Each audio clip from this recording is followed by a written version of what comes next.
prenons un peu de hauteur avec notre premier invité. Il avait marqué les esprits en faisant décoller une montgolfière depuis la place du Palais Princier, c'était en 2018. Depuis, les aéronautes de Monaco ont relevé d'autres défis et se lancent de nouveaux challenges, celui de faire le Tour de France à bord d'un ballon écologique. Bonsoir Alain Krutéanski. Bonsoir. Les aéronautes de Monaco s'apprêtent à réaliser le rêve de Jules Verne. Oui, tout à fait. Suite à ce confinement plutôt difficile, cette privation de liberté, on a pendant cette période de réflexion de réaliser le Tour de France.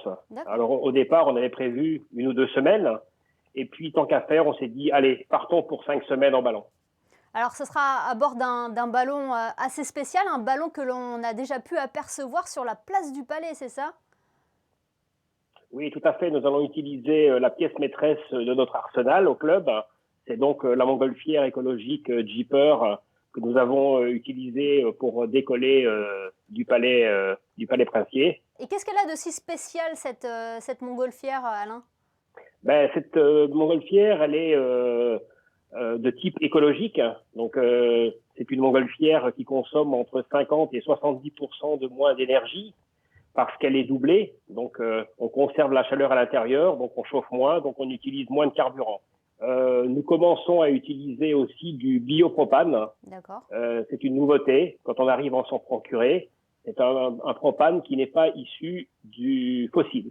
Donc décollage de votre Tour de France prévu le 5 août, mercredi prochain. Quel est votre plan de vol?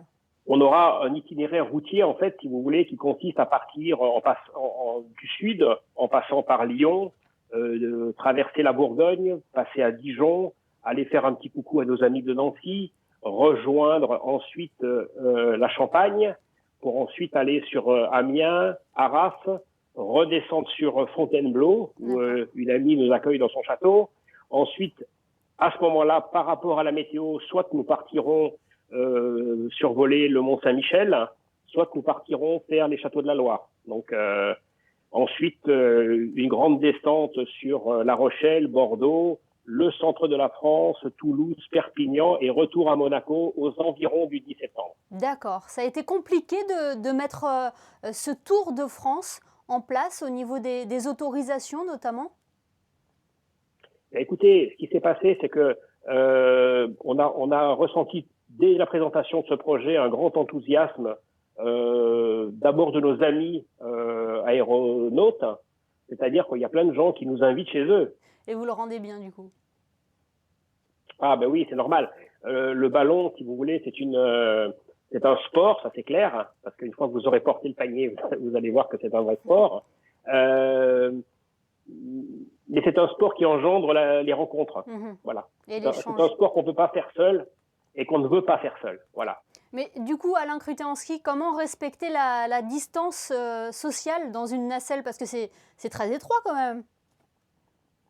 Alors, si vous voulez, bien sûr on va pratiquer. D'abord, tous les membres du club sont testés. D'accord. D'accord. Ça, c'est pas un problème. C'est déjà fait. La deuxième chose, c'est que nous allons appliquer les règles de base de distanciation sociale, port du masque et utilisation de gel hydroalcoolique, comme c'est de recommander dans les avions. Hein. Nous, on se soumet à la réglementation aérienne. Aujourd'hui, vous pouvez prendre un avion, hein, donc on va utiliser les mêmes règles, c'est celles qui sont de mise. Bien que nous ne soyons pas dans un cockpit fermé, nous sommes à l'air libre.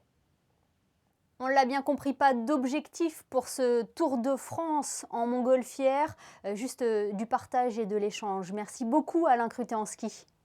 À bientôt, et je vous inviterai, de toute façon, je vous ferai parvenir quelques belles images au fur et à mesure de l'avancée de notre périple. Et tous les gens qui veulent nous suivre peuvent nous suivre sur notre Facebook, bien entendu, les aéronautes de Monaco, ainsi que sur Instagram, où on publie vidéos et photos en permanence. Parfait. Merci beaucoup Alain.